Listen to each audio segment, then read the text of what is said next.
What's up? Welcome to episode 10 of Jar Sports Takes. We're finally in double digits. I decided to hold off to make a video on Tuesday because obviously the deadline was Tuesday and among other things.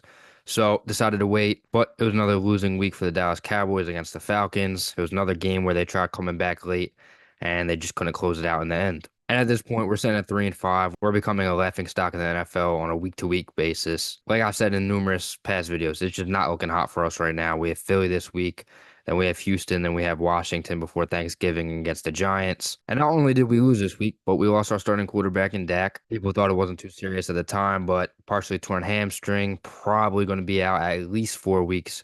Probably going to be a lot longer, especially with a hamstring injury. Them things can linger for a long time.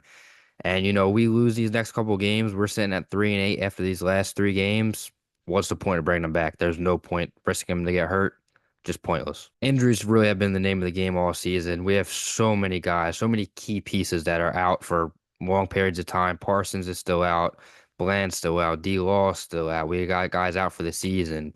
Cooks, haven't even heard Cook's name for a long time now. He's been out. It's just from the start of the season, it just didn't seem like it was going to go their way, let alone with the offseason issues with them not acquiring enough talent. But the injuries, once we get into the season, it's just not our year. And looking forward, there's not really too much this season to look forward to other than, maybe the draft in April when it comes. Even if they do begin to string a couple games together, try to make this playoff push with Cooper Rush. Do we really want them in the playoffs? They're not going to go anywhere. We know this. The team just isn't talented enough right now. And, down the line, who's injured, who's going to be there. If Dak comes back, it's just, I think it's a lose-lose situation. I'd rather keep Dak out rest of the season, let him get healthy over the offseason, come back next year with a new mentality, and hopefully it'll be our year. And Cooper Rush did look pretty good at the end of the game. I mean, he only missed two passes. He's one of the best backups in the league. He's going to keep us in games. He's going to take care of the football for the most part. And I don't think he's going to change any outcomes, in my opinion, but we'll see what happens. And me personally, we got Trey Lance last year for a fourth round pick. Hasn't played any snaps yet, been that emergency third guy since he's came over in Dallas. So personally, I'd like to see him play. What's it going to hurt? We're not going anywhere this season anyway. Let's see what he can do. Hopefully, he can make some flashes on the offense and just give a little bit of excitement to the season because it just hasn't been exciting at all. Say he plays good, he gets some trade value and maybe he can go somewhere else and actually compete for a starting job. These guys, Mike McCarthy, Zimmer, they know it's coming to an end. With about 10 weeks left, you're kind of just fighting for that next job, seeing what you can wrap up at the end of the season, try to put, your name out there saying, okay, he finished the season strong. Maybe we can bring this guy in next season or the season after that. And actually, game-wise, I'm not going to speak on the same issues that occur week in and week out. I've been said it. Check the past videos. I've said the same thing for the past few weeks now.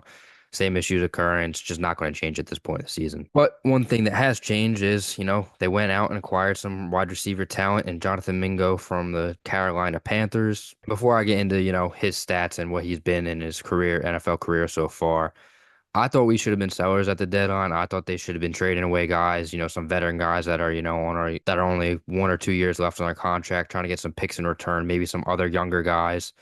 But trading a fourth round pick for Mingo, which he hasn't done anything since he's been in this league, it's just not something that I think is going to push them over the top. Even if Dak was there, I don't think this move changes anything. Hopefully for him, change of scenery. Hopefully he gets accustomed to Dallas. He can actually make a career here. It's a kind of move that, you're looking for down the line. He's got 2 more years left on his contract. In 26, he's expired, but he's a former second round pick from Ole Miss. He's 6'2", 220.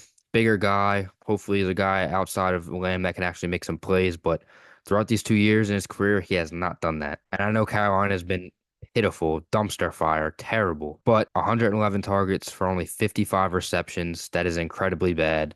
539 yards and 0 touchdowns 2 years into his career. And like I said, with this new regime in Carolina, he's kind of faded away, got in the back of the depth chart, so he hasn't played a ton this season. But they loved him in the draft a few years ago in 23, so that's why they brought him in. In 4 years at Ole Miss, he had 1,700 yards and 12 touchdowns. So it's not like he's a nobody. He, proved himself in college. He was a big, obviously, second-round pick. So there's a lot more upside to him, obviously, with 2 years left on his deal. Giving a fourth-round pickup, I don't agree with. They gave a fourth round pickup for Lance, and we let numerous running backs go instead this past draft. And obviously that's a mistake because if they bring in one of them younger guys like Braylon Allen or Ray Davis, maybe, that changes the backfield with him and Rico rather than having two old washed running backs in Zeke and Dalvin Cook back there. Yeah, it's how, the past few days have gone since the loss and the trade deadline. Like I said, there's not too much hope right now. I just hope to see some exciting football down this stretch, hopefully win the games that we're supposed to against the Giants on Thanksgiving.